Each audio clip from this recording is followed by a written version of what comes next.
అది మన చుట్టే ఉంటది కానీ మనకు కనబడది.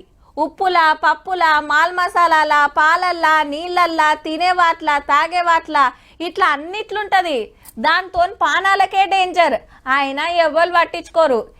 గది మనల్ని ఏం చేస్తుందని కాదు, అది ఉన్నదని తెలియక నీ ముచ్చటకి వారెత్తు అది ఇది అనుడే కానీ ఇంత కదేంటిది అని అంటున్నారులే. కల్తీ నేను లేనిది ఏండ్లనో చెప్పుకొని చూద్దాం అన్నట్టే ఉన్నది పోన్రి కథ. చెప్తే మీరు నమ్మరేమో గాని పావంతో దేశం కల్తీనే. తినేటి తాగేటి కొరికేటి సప్పరిచ్చేటి మింగేటి సగులం కల్తీ కల్తీ కల్తీ. మేం కాదు సెంట్రల్ గవర్నమెంట్ ఆఫీసర్లే చెప్పిండ్రు.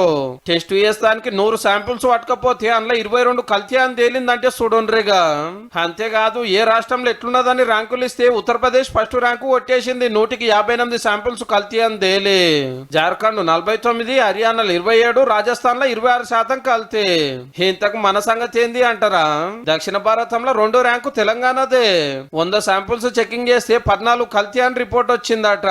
తమిళనాడులో 20 అని వస్తే ఆంధ్రలో ఉత్త 9. జరాడ మంచి తిండి దొరుకుతున్నట్టు ఉంది. అవు మరి చాలా హోటళ్లలో తినే కాడ చెక్కున మెరుస్తుంటది. ఒంటరకు తొంగి చూస్తే ఓ కారం వస్తుంది. మురిగిన మటను, చీకిపోయిన చికెను, ఆలుగడ్డల అల్లం పేస్టు, తొడిమల కారం పొడి, ఖరాబైన నెయ్యి, సర్పు గిలగొట్టిన పాలు, పచ్చరంగు కలిపిన పసుపు, బొక్కల నూనె, చెక్క పొడి, గరం మసాలా, చింతగింజల చాపత్త ఏది ఇడిచిపాడైతలేరు. ఆఖరికి చిన్నపూరలు తినే చాక్లెట్లు బిస్కెట్లు కూడా. ఏండ్ల సంధి ఇదే కథని ఈ నడమ చెకింగ్లు పెరిగే వరకు పైసలు పెట్టి ఎంత సకర్ తిండి తింటున్నామో ఎరుకైతుంది. ఈ కల్తీ తిండి ఏ వాటికి 200 తీవ్ర బీమాలు వస్తున్నాయని ఖుద్దు ఆఫీసర్లు చెప్తున్నారంటే చూడండిగా. దేశమంతా గిదే కథ కాబట్టి కల్తీగాల కళ్ళ కారం కొట్టే కార్యం ఏదైనా పెట్టుకోవాలి గవర్నమెంట్లే. లేదంటే దావకల్ల బిల్లుల మందం మనమే పైసలు సంపాదించి దాచుకోవాలి.